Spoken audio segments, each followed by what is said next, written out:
All right, man. Welcome to the introduction for Crow 777 Radio, episode 169. Jason Lindgren is with me, and Wayne McCroy is back. This is an interesting episode. We cover the whole idea of alien invasions, the supposed disclosure groups that have come to be by pop stars and other things that are supposedly going to tell us all the truth about aliens that's been hidden all these years. But I'll ask a simple question. What if you woke up tomorrow and found out that gravity is nonsense, that you live in a closed system, that space is probably liquid, and the only force here is electricity? Would that be a different world or what? Anyhow, these are some of the things we're going to get into, and anti-gravity, or so-called anti-gravity, we're going to cover in depth in the second hour. The second hour goes almost a half an hour over, so I think this is about a 2.5 hour episode. So let's jump in with Jason and Wayne McCroy, who always brings top-notch research. This is no exception, and let's do this episode, man. Cheers. All right, man. Welcome to Crow 777 Radio. This is episode 169. Jason Lindgren is with me, and Mr. Wayne McCroy is back. We're going to be covering things that we see coming to a head in the media as we head to, I think it's July 20, the supposed 50-year anniversary of the Apollo missions. But we noticed on some of the classic movie channels, they started running concurrently with all the Apollo stuff on television right now, all the old 50s alien type movies that were big budget, to put these ideas out into the world. And so part of this will be addressing, you hear so much about it, the supposed alien invasion. But anyhow, let's just jump in. I'm rambling. Welcome, Jason. Good morning, Crow and Wayne. So how goes it, man? Do we have anything for the intro? I haven't really been out anywhere that I can add. No, I haven't either, so I think we can go right into this topic. All right. Welcome, Wayne. Hi, good to be here, guys. So after all this, I'll ask before we jump in, after all the work that you were doing, putting this together, you found a lot of stuff that we'll probably be covering an hour or two on what likes to be called anti-gravity. But even the words that describe these ideas have to do with electricity, do they not? Oh, absolutely, they do. And I would encourage people to go and just do a quick Google search of another term. And this term is dynamic counterberry. And you'll find that it's almost been completely scrubbed from the internet as far as a search return. So that's an interesting thing, too. And we'll get more into that in hour two. Well, that's, I share something in common with that. When you do search for Crow 777 now, Google has basically shadow banned us from everyone. People are still searching lunar wave, getting millions, many millions of returns. You add my name down to it, it goes to a couple thousand. We're seeing all the subs on YouTube, over 2/3 of them taken every month. Every time we upload a new episode, we lose hundreds of subs on that day. So it's coming to crunch time. Anyhow, I'll kick it over to you, Jason. All right, so to tee this up, recent events that have come to light in the UFO research community seem to point to a specific social engineering agenda. Well, there's a huge surprise, huh? We will examine these events and point out the common sense approach to interpreting these events. These events have come to the attention of the mainstream media and are currently being pushed in mass media and popular culture as actual serious news items for the first time in recent memory. And we're going to tee up to the first one next. So does this mean that we need more evidence for a common sense mind to think anything has validity other than movies and so-called media? Is that what we're talking about here? Yeah, it does seem to be that kind of truth, doesn't it? All right. Anything you want to add, Wayne, before we jump forward? I think it's just important that we need to really keep our eyes focused on the common sense of a lot of this stuff and the lack of common sense in some of it. So we could go ahead and start ripping this apart and see what we could discover as to the truth behind these things. Well, we could almost nail a specific date of when the idea of aliens became prevalent in society. And it's wholly tied to media and movies. And in the 50s, we got things like the day the Earth stood still, Million Miles from Earth, that other one that Jason always has to remind me the name. What's the name of that other one, Jason, the big budget sci-fi? Forbidden Planet. Forbidden Planet. These are all running right now concurrently with the Apollo missions. And I would state for the record that nobody had any idea of what a supposed alien would look like or anything else before Hollywood started doing what it does. Anyhow, go ahead, Jason. All right. In 2015, Tom DeLonge, who was the singer for 1990s pop-punk band Blink-182, confounds a company called To the Stars Academy. He supposedly, by chance, is able to attend an employee party for the company Lockheed's Skunkworks division. After hobnobbing with people at this party, he tells them of his idea to start a media company that will be used to disclose secret technologies to the public through an entertainment platform. He soon gets to attend meetings with all sorts of government contractors and intelligence personnel. He puts together a team of experts to help bring this project to fruition. According to DeLonge, the reason that these people even gave him the time of day is because he could provide them a service that they had never had before.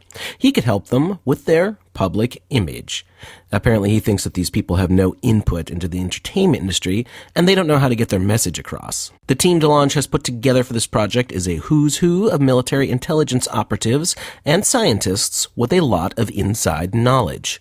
DeLonge believes that these people are interested in providing UFO disclosure to the public and can only do so by developing these secret technologies on the public sector, and that is the mission of this group.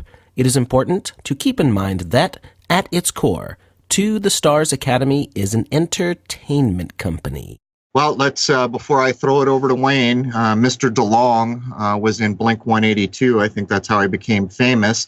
But let's ask the common sense question that we have asked so many times. If science is a serious endeavor, what place does entertainment have in any form of scientific knowing? And what we have here, once again, it appears, is pop culture entertainment being mixed in with supposed secret technologies. I mean, what do you got, Wayne? Well, let's just look and see, are there any social engineering tells on the face of it all here? If you look, Tom DeLonge's famous for the band Blink 182, which not coincidentally has 666, 9/11, and Right. 88 all encoded right in it. So Well done. Well done. What do you need from there? The other thing to keep in mind is this is all about something called disclosure. And let's play the words have meaning game again. Dis without closure. And without end. It goes on and on and on. A mystery that never resolves. So, Jason, get this boy a whip. You're killing it. Yeah, it's a bit much when we see anything that has to do with these supposed aliens or secret technology. It's all secret until entertainment gets involved. You know, it reminds me of the time we saw, I forget the famous actress's name, Skyping with someone on the International Space Station. It all gets to be a bit much. And I'll remind you once again, when I went to Houston to this Johnson Space Center, the first thing I saw when I walked in was a mock-up of the Star Trek, the TV show Star Trek's Galileo shuttle. It never ends. And it just, for a common sense person, there should be a clean division between things that entertain us and things that inform us, which science is supposed to be doing. Anyhow, over to you, Jason. To the Stars Academy comes into the limelight on December 16th, 2017, when the New York Times breaks a story about the fact that the Defense Department allocated $22 million to a program called ATIP, or Advanced Aviation Threat Identification Program. To the Stars Academy plays a key role in this story. They begin production of a series for the History Channel called Unidentified that highlights this story, and some Defense Department film footage of an object associated with the program is shown. This object later becomes commonly known as the Tic Tac UFO by researchers. Public interest in the UFO phenomenon is renewed by this mainstream acknowledgement of the validity of the subject. Okay, I think at this point we should take a look at this team at To the Stars Academy that Tom DeLonge put together. Number one, Tom DeLonge, CEO and president, co-founder of TTSA. He also owns other companies. One's called Mod Life, and I think this developed directly as a result of that Mod Life company, and he calls this a transmedia company. So this is a type of company that's supposed to reach over different boundaries and do different things, to absorb different things into the entertainment concept. So that's what he had in mind with this. Let's look at number two, the VP of Operations at To the Stars Academy, Jim Semivan. He's a retired senior intelligence service member for the CIA and is now a private contractor who consults for the CIA with his own company, which is called JimSem One LLC. So you could see right off the bat, one of the co-founders of the company and the vice president of operations there is a CIA asset, like plain and simple.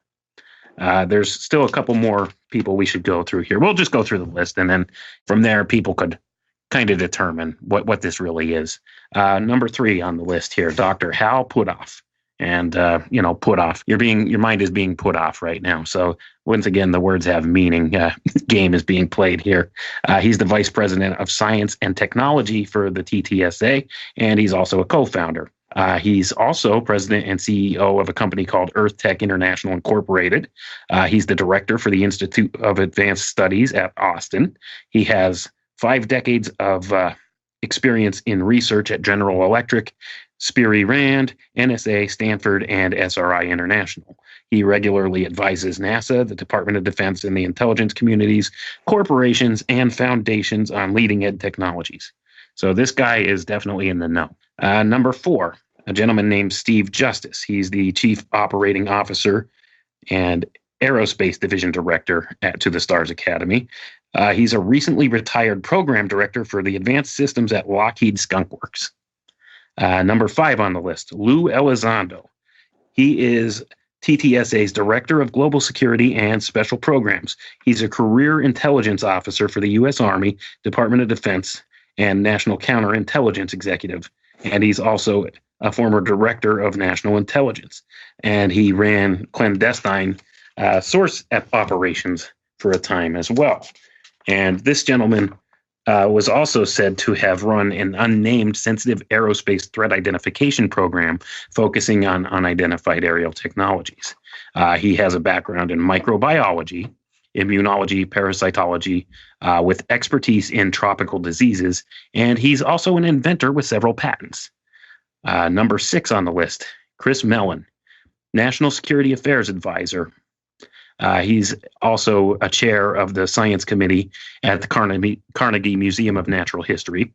He served for 20 years in the federal government, including Deputy Assistant Secretary of Defense for Intelligence in both Clinton and Bush administrations. He was also the Minority Staff Director of the Senate Committee on Intelligence, and he helped William S. Cohen draft legislation establishing U.S. Special Operations Command. So this guy has a lot to do with national policy and has been in the intelligence community for a number of years as well. Number 7, and there's 10 of these. We'll get to all 10 here. Dr. Paul Rapp. He is a TTSA's brain function and consciousness consultant. He's a professor of military and emergency medicine at the Uniformed Services University, and he's the director of the Traumatic Injury Research Program. And this is really interesting that our military has a traumatic injury research program. He's also professor of medical and clinical psychology. He holds a certificate of commendation from the CIA for, quote, significant contributions to the mission of the Office of Research and Development, end quote. He also has degrees in physiology, engineering, physics, and PhDs in applied mathematics and theoretical physics. Okay, number 8, Dr. Norm Kahn, National Security Program Management Consultant. He's currently a consultant on national security for the U.S. government with a focus on preventing the use of biological weapons. And you'll find that's interesting. A lot of these guys seem to have a lot of background in microbiology and things like that too, which I find a little disturbing, honestly. But he also had a 30-year career with the CIA. He developed and directed International Committee for Counter-Biological Weapons programs. He has degrees in biology and oceanography. Number 9, Dr. Colm Kelleher. He's a biotech consultant for TTSA. He has a degree in molecular biology. He's also served as senior management in the aerospace sector. He's a lab director at Prozetta Corporation, which is a biotech company that's focused on research on viruses for the U.S. Department of Defense. That's so, disturbing, like I said, man. Yeah, that's what I'm saying. These guys, this is disturbing. A lot of these guys have this tie to microbiology and infectious diseases and stuff, and also with a subcategorization of aerospace. So that makes me wonder, what in the hell are they spraying in the skies, man? Anyway, let's see what else. This Dr. Colm Kelleher. He also worked 8 years as deputy director of the NIDS. He served as the deputy administrator of a U.S. government-funded threat assessment program focused on advanced aerospace technology. And he also has a PhD in biochemistry. Okay, number 10. This is the last one. Dr. Adele Gilpin. She is a biomedical research and attorney for TTSA. Now, there's a specialty right there. 2 different specialties, biomedical research and an attorney. So this is, a highly educated person, first of all, for sure. She's done biomedical research. She's taught biostatistics, epidemiology, and design and conduct of clinical trials. She's designed clinical trials for the NIH. She has a regulatory law practice that focuses on FDA-regulated products such as medical devices and pharmaceuticals, and she also specializes in research law.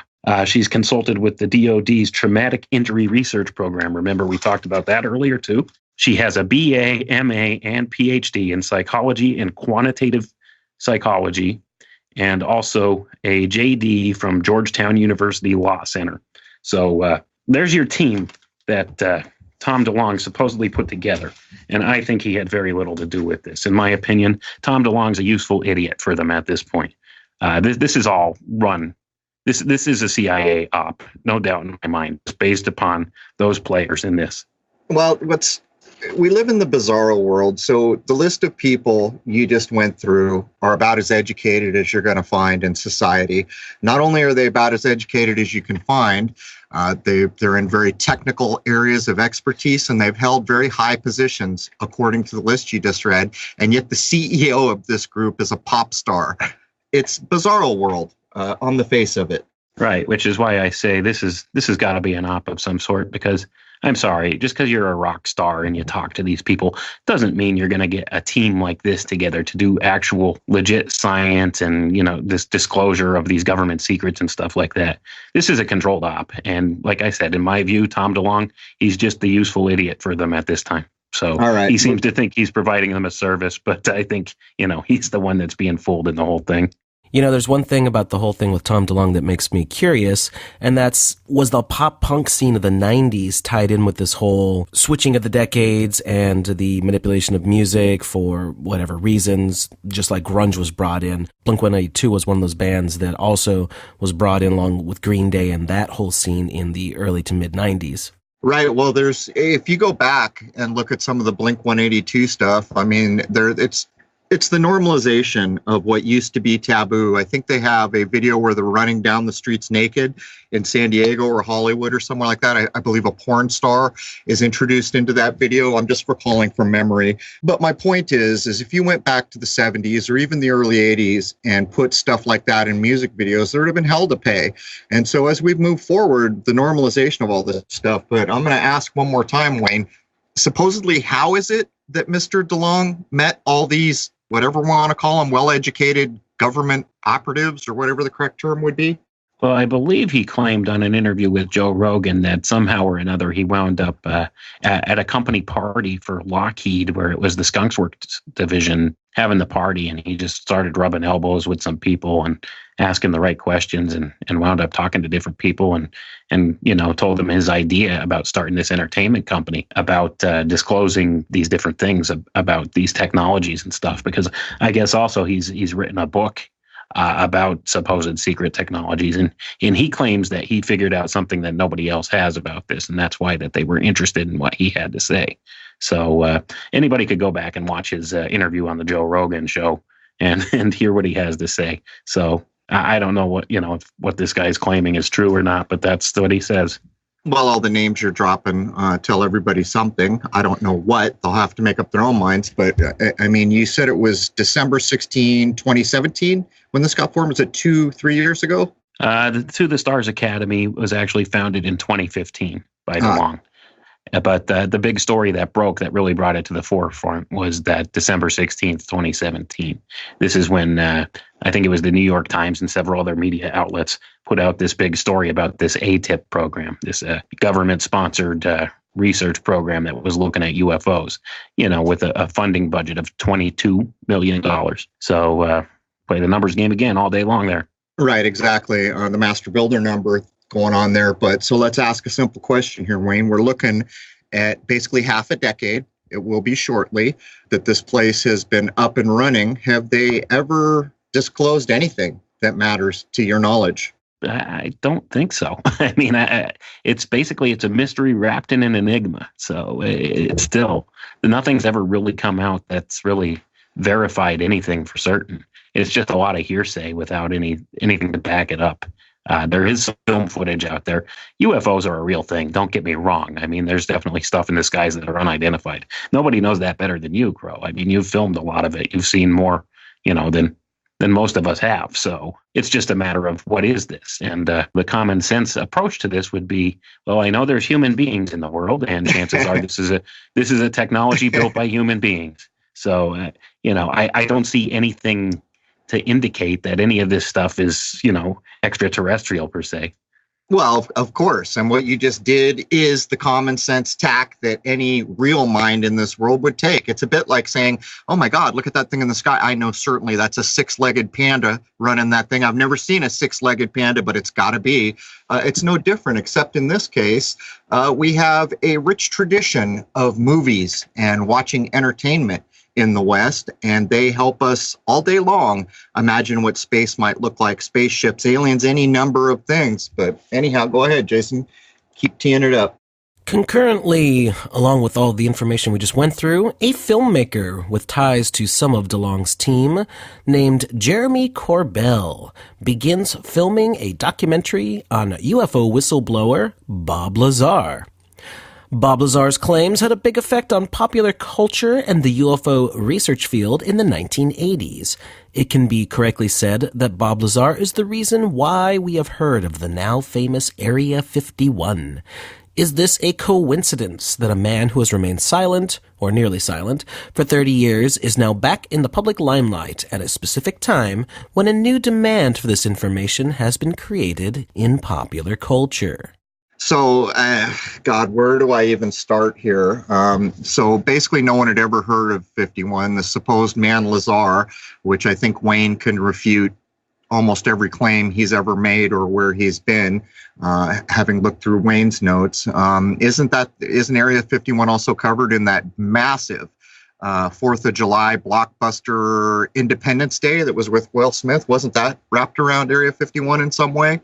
I don't recall, but what we find here is when I started filming things with my telescope early on, I was getting contacted by all kinds of people, and people in and around the Lazar thing were all over what I was filming, trying to convince me that I was filming aliens and other things. But anyhow, what do you got, Wayne? Lazar, really? Yeah. Well, just to kind of piggyback on what you were just saying, yeah, that movie Independence Day, that classic from the 1990s, Area 51 played very prominently in that. And not coincidentally, what had happened in the movie was a whole giant group of RVs actually stormed Area 51 in that movie. And and they went into the base and found aliens. So, could you smell a social engineering narrative there? I don't know. But, well, we should address that, Wayne, because there's this whole meme. I don't know what it's called, Storm Area 51 or some nonsense, but it's beyond the pale, man. Where is common sense in our world? First of all the media is feeding AI. So everybody who responds to that in any way is being counted in any way. Not only that, it gives AI the ability to understand when people are grouping up to try to do a thing. But above all of that, where the hell has common sense gone? You're going to storm a military base. What would be the result of that? Is everyone so bereft of common sense that they can't figure out what the result of a thing like that would do? Besides people getting hurt or any number of things we can imagine, you better bet your bottom dollar that on the tail of something like that, there would be all these draconian laws. What's your take, Wayne? Well, one thing people have to keep in mind with this is Area 51 is largely accredited to being protected by this. This isn't a military group. This isn't like the U.S. military defending this base. This is a private contractor called Wackenhut. And these people have carte blanche, the right to shoot on sight if they need to defend this base. They're authorized to use deadly force if necessary to defend this base. So what you have to realize is this is a private contract firm, largely working for a private contract corporation, because Area 51 is primarily a testing ground for Lockheed Martin. It is a U.S. military base, granted, but it's primarily outsourced workers that work there with these secret clearances and stuff that work on these projects. So you're talking this takes everything out of the hands of the U.S. military completely if you have a private contractor, a mercenary service basically guarding this thing. So what kind of accountabilities will be in place for that? That's the whole thing. I mean, there's not anything going to come to it if they happen to use deadly force to defend this from people who try and get in. Well, I had no idea. I guess I was making the assumption, making an ass of you and me, that it was military. But let's take a quick common sense look at the narrative in Independence Day, which puts all that imagery out into the world. If in fact there was some kind of an advanced race that was coming to do us harm, and somehow we managed to get one of them or their technology, everybody can use common sense to work out that basically information and knowledge wins war. So everything they could glean from a supposed flying saucer or a supposed captured alien, wouldn't you imagine that anything short of total decimation would be done to stop people from having control of things like this? And so if you truly were talking about a superior race, why would they stand for something like this for a second? I mean, just from a common sense standpoint, none of these narratives work out. And for the life of me, let's ask one more common sense question here. Is there a shred of acceptable evidence anywhere from any time that has ever pointed to aliens existing in a common sense acceptable way, Wayne, to your knowledge? I mean, we could set aside the whole Roswell thing where 100 more books are written about it every year. More books come out. You get no closer to resolution. Happened right off the 33 parallel, of course. But I mean, really, is there a shred anywhere in the world that would point to a starting point for some basis to start to think this is possible? I won't come right out and say that it's not possible. It's possible extraterrestrial life could exist. Are they coming here? Do we have their spacecraft? Highly unlikely. Have I ever seen a shred of evidence that they do exist or that they are here? No. There's nothing beyond hearsay and, an occasional look at this weird thing that we have. This proves aliens. And it's most of the time, it's just something that is easily able to be discarded. There's alternative explanations for it, but by and large, a lot of these people come out and say, well, this proves that there's aliens. Even recently, and we'll get into this later, we'll be coming up on this very soon in the notes here, a leaked document came forward that kind of verifies that the U.S. government knows that aliens supposedly exist and that we have reverse engineered their technologies. So, just a government document or some kind of a transcript saying this doesn't necessarily make it so. It could just be more disinformation put in there. And, that's my opinion of things. I've never seen a shred of evidence showing that there's any kind of extraterrestrial life. Now, to be very transparent here and very clear, all three of us have had what would be considered UFO sightings. But that being said, that doesn't give us any idea whatsoever about who or what might be piloting these craft.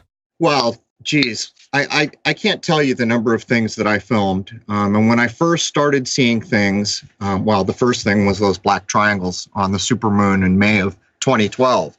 But my initial reaction to that was that we were looking at some kind of hidden tech, it was a bit like the old stealth bomber. That's what it reminded me of, all those triangular things that we're seeing. But as I started to film more and more things, at that point, I had never sat down to try to determine, are aliens even a possible thing from a common sense standpoint? But as I got into it, as you know, Jason, because you've edited so much of the footage, there were really two pieces of footage that are very difficult to describe. One of them was the vortex that I filmed in full spectrum that could not be seen in visual spectrum because I had two cameras on the event. And the other thing is the shooting orb that was in chemtrails. But as you begin to get experience and you film more and more things, one of the things that happened is I was able to work out to my satisfaction that nothing that I ever filmed was that far away from me. And we did this with an optics expert figuring out the value of a pixel at certain distances. And not only that, as I was watching the Apollo's things, they claimed the Sputnik was the size of a beach ball over 500 miles away, and people were looking at that. Really? You can see something the size of a beach ball over 500 miles away? But my point here is that I'm not really a betting guy, but I would probably take a bet all day long that anything I filmed is human tech. But anyhow. Moving along, about a year ago, a leaked document, leaked in quotes, that is attributed to having been in the possession of the now deceased Dr. Edgar Mitchell of NASA fame was disclosed to the public. This document is known as the Wilson leak. It is a detailed transcript of a conversation which reveals several key points to the UFO phenomenon and related government and corporate programs that supposedly reverse engineer some of these craft. The timing of this leak seems to coincidentally correspond to the timing of these other recent events. Well, here's another thing. It's been 50 years since they claimed they put us on the moon, and they're still saying things like space is hard. The private sector is saying it, and the non-private sector is saying that. We're supposed to accept that what we could pull off in the 60s in a very short period of time can't be replicated for any number of reasons they'll offer you, but I'll offer another common sense observation. If there really were aliens out there that were superior to us and a threat to us, don't you think that being in space and having bases on the moon and all these things that never materialized after we supposedly went there would be a high priority? But it's really not what we see. I mean, what do you think, Wayne? Yeah, I definitely think that the whole moon landing thing, it just defies logic and just basic common sense and reasoning. I mean, how is it that every other form of technology since the 1960s has exponentially expanded or grown or developed into newer, better things? But rocketry, we still can't build a rocket that equals the Saturn V. That makes zero sense to me. Like if you look at all the other advances and stuff we've gone through since then, all these technologies, and we can't go there now. If we went there in 1969, I find it hard to believe. But back to this Wilson leak. The more disturbing thing that this document points out is Admiral Wilson. He was incensed that he could not get information on these top secret programs. They were controlled by the corporations, and he did not have need to know. So they would not let him in or read him in to what these projects were. And he was very, very, very high ranking in the intelligence community. And this is the more disturbing thing, that this stuff is in the hands of private contractors, not the U.S. military or U.S. government per se. Well, that's the trend, right? So everything's becoming privatized now. For some reason, they just gave away our ability to go to space over to Russia. And now what we see is private corporations basically filling the void, getting ready, presumably, to replace NASA. But I've been watching a number of the programs that are on television now to celebrate the 50th anniversary of the Apollo missions. And one thing that struck me is if you go back to the 50s, the footage they have from the 50s, not a single thing that was claimed at the time to get people behind the space program ended up being true or realized in any way. And by the way, a lot of the initial stuff was fear porn. Oh, look, the Russians put Sputnik up. Now they're going to control the high ground and they can nuke us. These were the ideas that were being put out to the public. And so it became this whole thing that whoever controls the high ground, this is a race, man. If the Russians get there first, America's in big trouble. If America gets there first, Russia's in big trouble. But these things never materialize. The idea of somebody taking control of the high ground, and the ultimate high ground was the moon. So if you go back and look at all the narratives from the 50s into the early 60s, not a single one of them ever shook out to be real in any way. Right. And just to add to that, back in the 1950s, the Army actually developed a secret program called Project Horizon, which was about getting to the moon and developing a moon base. And they supposedly had the technology and know-how how to do this in 1959. But that never happened. And like you said, I mean, the moon would be the ultimate high ground. So I find it hard to believe that we went to the moon and just came back, never established a base there or never established territory on the high ground. So that makes zero sense from a military standpoint. If you want to control the high ground, wouldn't you want to be on the moon and have an all the time presence on the moon? It just defies logic. Well, that is the one military idea that never goes away. Whoever controls the high ground, right? That's why air forces are such a big deal in this world, because that's a bit like owning the high ground. But Every facet of this you look at, like the beginning of NASA, which ends up basically, we're told, being run by Nazis, and Werner von Braun becomes the big name. But in short order, Werner is in bed with Disney. And anyone can look up the old Disney reels with Werner von Braun or Disney people showing what's going to be the next big thing in space. And to this day, we've never seen anything like they were showing in those black and white TV days, these space stations that look more like 2001, Kubrick's movie.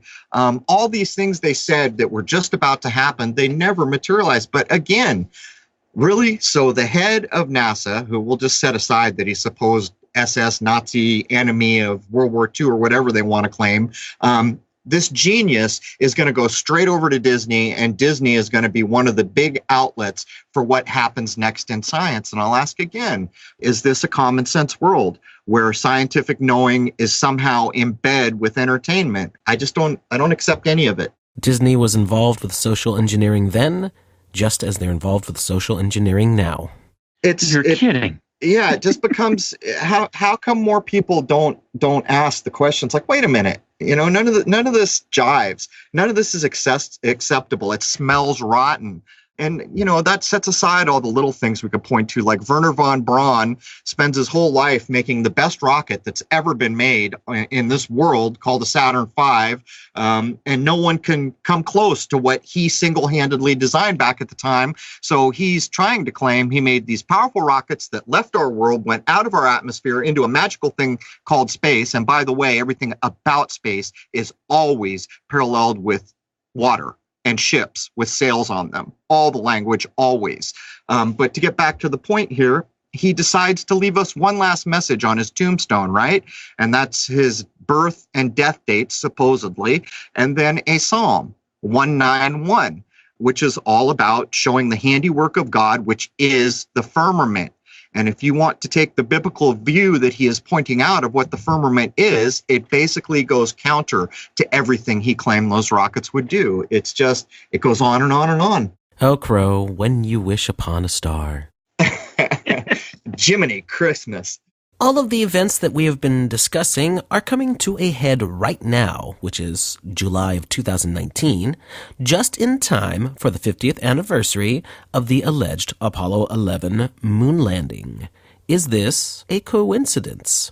Well, the number alone tells you it's not, right? It was Crowley's evilest of numbers, and how much work have we done here counting the ways, showing the nines and the ones endlessly. Even on Werner's little headstone there, he has to have his nines and ones. Go ahead, Wayne.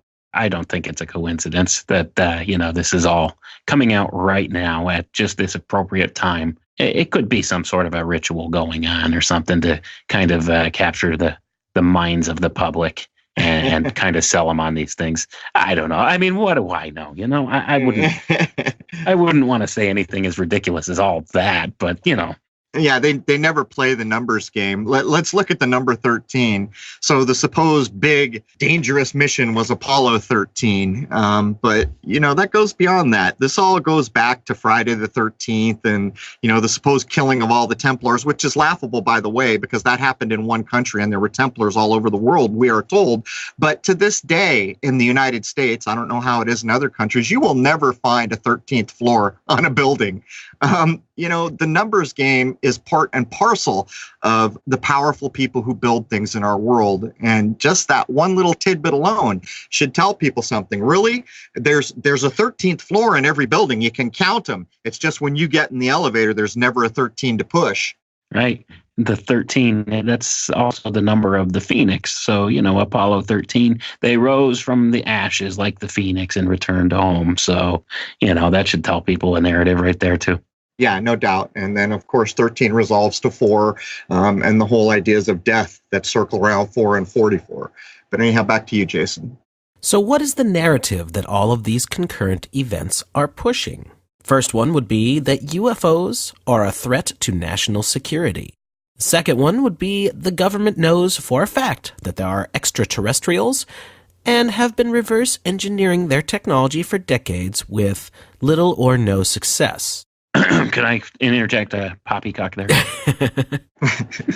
Good place for it. Well placed poppycock. The notion that, the government knows for fact that there's extraterrestrials when nobody else really seems to know for sure, and there's no evidence showing that that's true anywhere, anytime, that's just ridiculous. And the fact that they claim that they have extraterrestrial technologies and they've been working on them or trying to reverse engineer them for decades with little or no success also sounds absurd and ridiculous. There's no evidence for that either. Let me back up for 1 second. Who can forget Reagan's Star Wars, right? Lifting the name from one of the most popular movies of all time to embed the idea, but everything about Star Wars was protecting people from people. That was the whole idea. And there's another idea that never materialized for some reason. And it was a big deal in the 80s. You heard it all the time. There was no inkling that it was protection from some outside thing we needed to worry about. It was wholly about, the Russians or someone else with missiles inside. The military-industrial complex had no choice but to keep these things secret from the public due to national security reasons, and are actually doing the right thing to keep the public safe and to avoid mass panic. How correct do you think that is, Jason? Do you think the public would panic right now if they were told for sure, hey, there's aliens? That's exactly what they're coming out and they're telling people right now. Hey, there's aliens. Is there a mass panic? I don't think so. But that's the whole narrative as to why supposedly these national security agencies and these different projects have been keeping this stuff secret from the public. Well, that would only depend upon whether it's in their Twitter feed or not. Yeah, that's true. But this all goes back to a Brookings Institute study that they did way back in, I think it was the 1940s or 50s or something, where, they figured that disclosure of the existence of aliens or something would throw the whole world into chaos because the religious systems would all break down and all of this nonsense. If I'm not mistaken, that Brookings Institute report you're referencing is read verbatim in Kubrick's movie 2001, when the guy goes up to the moon to tell all the people, the top secret thing they're about to do. Why? You mean they put it in the entertainment crow? That never happens. Not just I'm reasonably sure, I could be wrong, but if I remember correctly, it was read verbatim, a portion of that Brookings Institute report. Yeah, that you're talking about the scene earlier in the movie when Dr. Floyd is making a presentation to whatever the little council meeting they're having on the moon. And they're blatantly saying about keeping this a secret because don't know how people would react, really. And honestly, years ago, if something like this was real, I could see people freaking out. In this day and age, man, I just think they wouldn't give a flip. Well, why is the idea of microbiology and viruses always attached to it? If you remember when Floyd's headed up, all the people supposedly working up there are told there's a sickness, so there's a blackout in this portion. And the people are saying, when they finally are told in that room where they read the Brookings report, a lot of them are second thinking, saying, hey, is it right to even conduct yourself in this way? And basically, they're all corralled, saying, you don't go against this, you're being told what to do. But my main point here is, over and over in the list of people that Wayne brought to the table, all the microbiologists and the virus people, that narrative was also in 2001. All these things revolve one around the other for some reason. Right. So you got to wonder what's really involved. We cannot duplicate this technology and are absolutely outmatched by the extraterrestrials. This technology is like magic and is way beyond our ability to understand.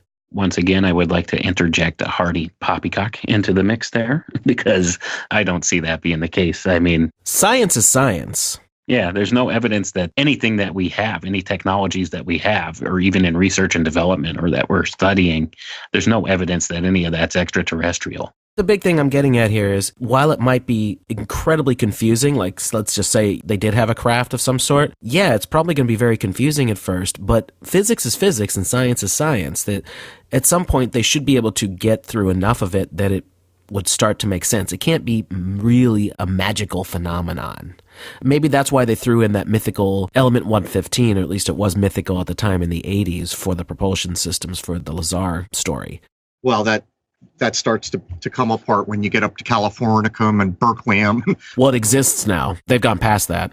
That's right. That's why alchemy is so important, where elements are thought in a whole philosophically different way. But in all the research that I've done, what is logical and acceptable to me, which I have announced more times than not, is that Mr. Werner von Braun told the truth on his headstone. There's a hard, fast barrier up there, and we're not going through it. Nothing's coming in, nothing's going out. And to top it off, space is misdescribed. And maybe, possibly, likely, describing it as some kind of liquid is much closer. And when you start to take apart the JFK speech with all the nautical language, we set sail on this new ocean, or all the things that he says, or any facet of people talking, or even when you see the Apollo things that they're running on television now, so many times when they start to talk about going to space, they show something splashing down into water.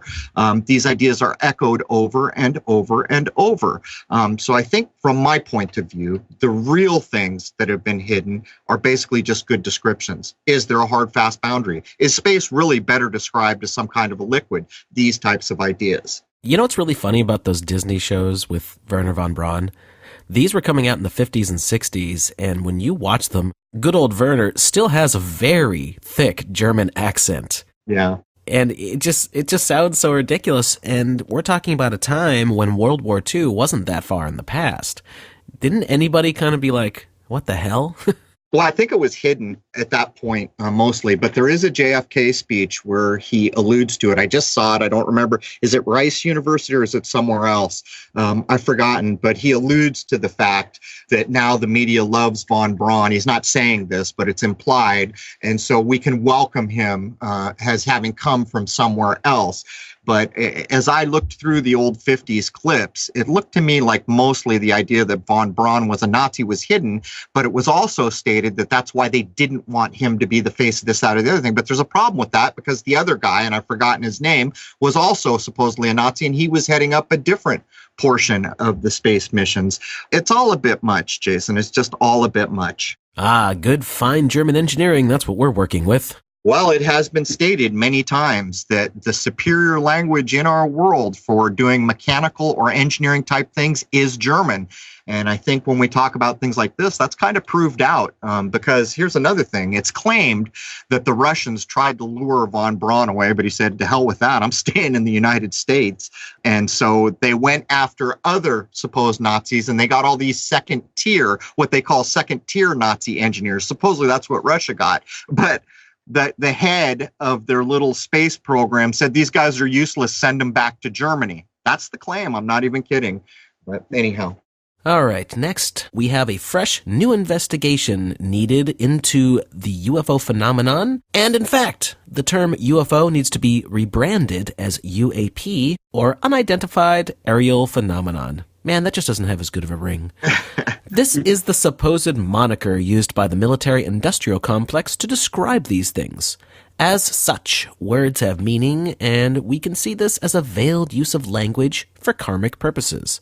The subtlety in the language is this. By referring to this as aerial phenomenon, they are revealing a true thing while simultaneously misdirecting you. This denotes that these things do not leave Earth's atmosphere, and thus are not true spacecraft in the way we are accustomed to thinking. Well, I've filmed a lot of things that could start to back up portions of that, but I'll tell you, you point out the language, UFO, and the rebranding. This is true. When my wife and I were shooting, initially, we might say things like, oh, there's a UFO or there's an object or something, but knowingly we changed it, and people can figure out why this is an inside joke and a poke in the eye. Whenever something came into the field of view after hours of sitting there, we'd shout VGP. People can figure out why that's funny. But anyhow, Wayne, you got anything? It seems to me that the term UFO has had a connotation associated with it, and this is something they're trying to get away with. There's this sort of stigma that goes with the term UFO, and they want to try and turn this into something that could be considered more scientifically valid. So they're trying to steer away from that term because when you hear the term UFO, immediately people's minds go to aliens, like right away. And that's something they're trying to kind of get away from a little bit. Even though they are pushing aliens as the narrative, they don't want to use the term because of that connotation, because it's largely something that's considered to be like silly per se. Well, the whole thing has that notion of the silliness of little green men, UFOs, the grays, all that kind of crap.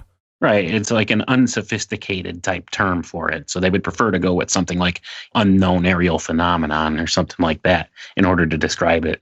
Well, it's a bit ironic because it's showing the evolution of the mind warp, right? Because we can actually put a date on the first time that anyone living in the West had any inkling or idea of UFOs. And that's when that dude, I've forgotten his name, is flying his plane. He claims he sees these saucers. And this is 1 or 2 weeks before we do the Roswell incident.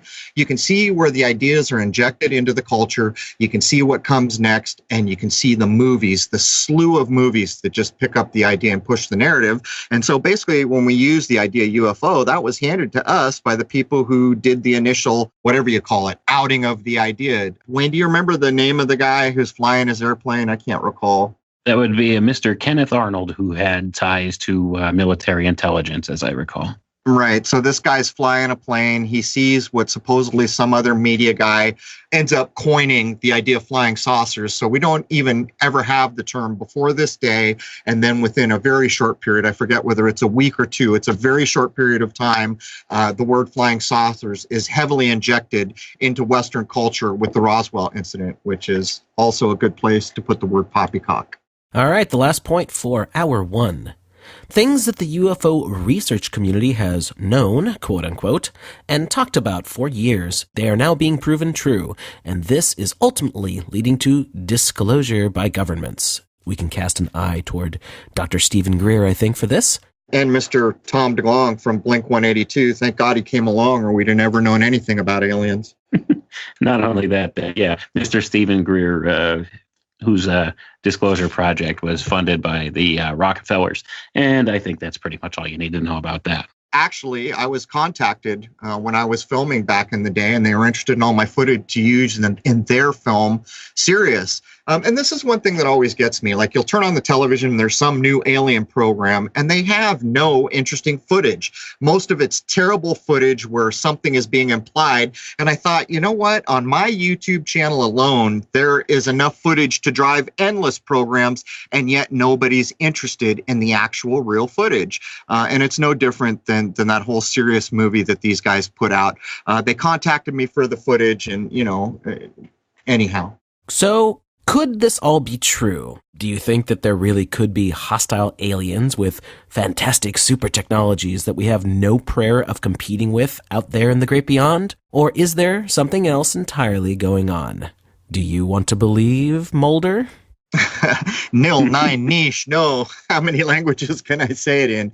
But we're going to wrap up for hour one here. But we are going to get into some pretty interesting stuff that has to do with so-called anti-gravity. As I've stated so often on this show, from my point of view, there's only one force in our world. It's called electricity, and electromagnetism would be a bit like the daughter of electricity. I've stated endlessly that from my point of view in research, the sun is electric, the moon would be better described as magnetic. In all the current research that Wayne brought to the table and other things that address so-called anti-gravity, the idea of electricity is right there. Would you add anything in closing quickly here, Wayne? The only thing I have to add is we could ask the question, are there really these types of technologies out there? And I would speculate, yes, there are. I see evidence. There's a clear, traceable scientific development line of these things that we'll go into hour two. Now, could this be what's being covered up by this whole, say, alien agenda? Possibly. We'll talk about that more later. Well, if we had that technology openly to the public, we would not all be using internal combustion engines and burning dinosaurs. That's right, I said it, dinosaurs in our gas tank.